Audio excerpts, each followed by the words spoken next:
नमस्कार दोस्तों। आज हम लोग देखेंगे विज्ञान क्लास 10th का एमसीक्यू क्वेश्चन जो बोर्ड परीक्षा में बहुत ही इम्पॉर्टेंट है। तो इसे आप लोग अच्छी तरह से देखें और बोर्ड परीक्षा में ज़्यादा से ज़्यादा नंबर लाएं। तो इसमें जो है पहला कि F2 पीढ़ी में 3:1 अनुपात प्राप्त होता है। तो वह जो 3:1 का अनुपात होता है वो एक संकर क्रॉस में प्राप्त होता है, यानी जब क्या होता है एक ही प्रकार के लक्षणों का जब पीढ़ी दर पीढ़ी अध्ययन किया जाता है। अगला, पृथक्करण का नियम प्रस्तुत किया था।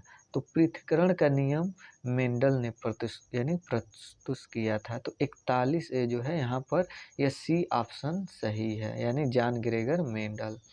अगला जो है, गुणसूत्र किस पदार्थ के बने होते हैं। तो गुणसूत्र तो प्रोटीन होता ही है, यानी प्रोटीन का बना ही होता है, लेकिन उसमें डीएनए भी होते हैं।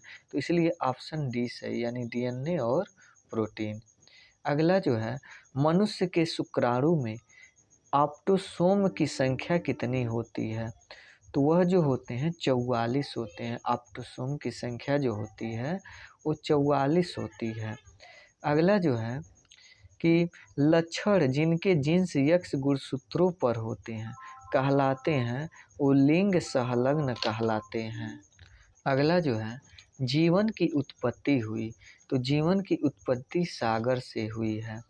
फिर अगला, समजात अंगों का उदाहरण है।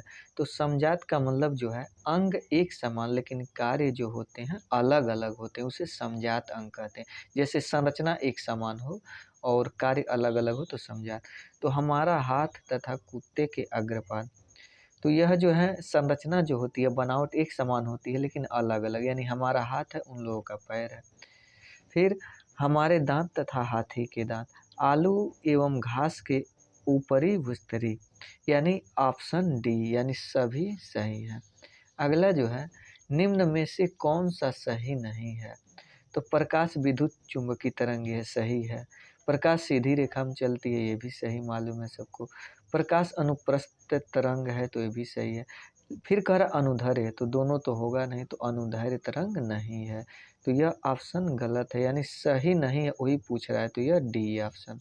अगला, समतल दर्पण की फोकस दूरी होती है। तो समतल दर्पण की फोकस दूरी अनंत होती है। अगला जो है, समतल दर्पण द्वारा निर्मित प्रतिबिंब का आवर्धन होता है। तो समतल दर्पण द्वारा निर्मित प्रतिबिंब का आवर्धन होता है 1 से अधिक होता है।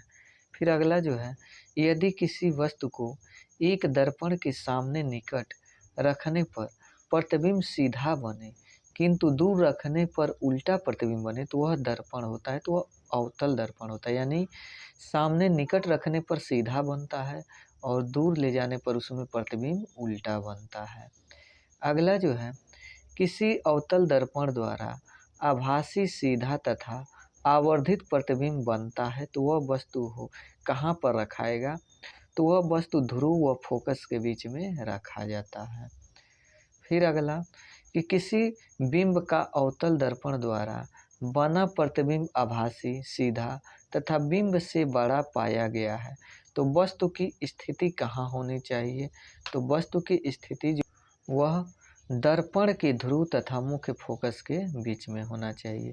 यह आप लोग जो है सवाल के द्वारा आएगा ये सब, लेकिन यहाँ पर बता देते हैं कि जब 10 सेमी फोकस दूरी हो और वह जैसे किसी 10 सेमी फोकस दूरी वाले अवतल दर्पण के सामने 20 सेमी की दूरी पर, यानी 20 सेमी की दूरी पर वस्तु रखी हो तो वस्तु का प्रतिबिंब होगा तो दर्पण के वक्रता केंद्र पर बनेगा, क्योंकि उसका आधा ही होता है वक्रता केंद्र।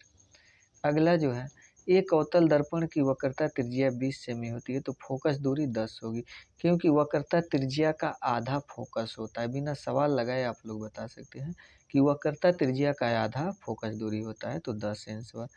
किसका दृष्टि क्षेत्र सबसे अधिक होता है। तो उत्तल दर्पण का होता है।